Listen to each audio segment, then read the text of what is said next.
കണ്ണു തുറന്ന് കണ്ടോളൂ,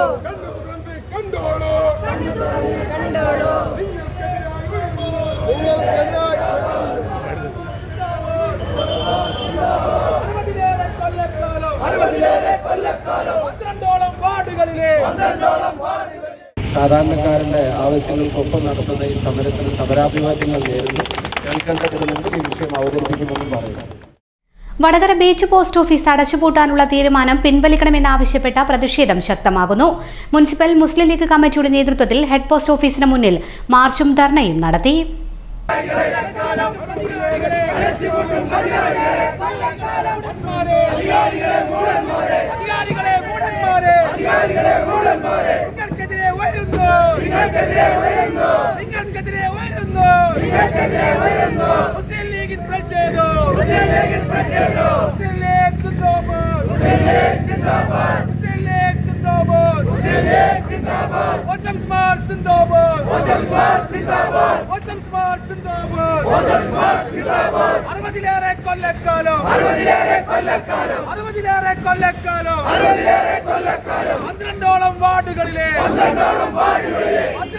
വാർഡുകളിലെ ആയിരക്കണക്കിന് ജനങ്ങളുടെ സേവന കേന്ദ്രമായിരുന്ന വടകര ബീച്ചിലെ പോസ്റ്റ് ഓഫീസ് അടച്ചുപൂട്ടും അധികാരികളെ, അന്ധന്മാരെ, മൂടന്മാരെ.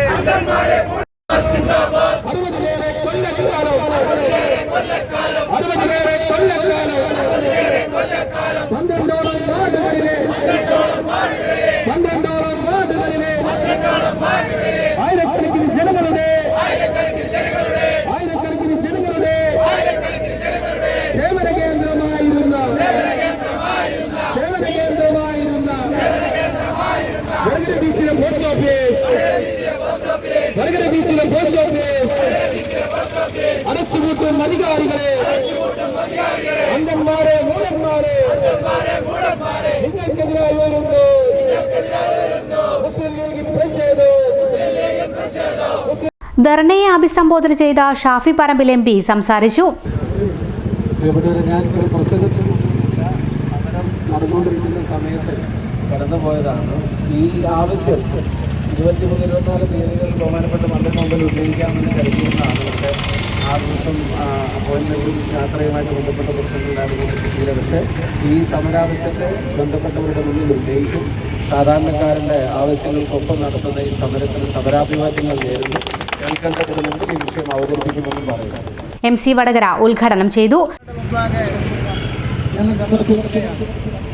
കഴിഞ്ഞ 60 കൊല്ലത്തോളമായി പ്രവർത്തന നിരതമായിരുന്ന ഒരു പോസ്റ്റ് ഓഫീസ് 4000 കുടുംബങ്ങളെ ബാധിക്കുന്ന, അതിൽ 6000-ത്തോളം ആളുകളെ നേരിട്ട് ബാധിക്കുന്ന ഒരു സേവന വൃത്തത്തെയാണ് പെട്ടെന്നൊരു വിഭാഗത്തെ ഇല്ലാതാക്കി കളയാൻ കേന്ദ്ര ഗവൺമെന്റ് നിശ്ചയിച്ചിട്ടുള്ളത്.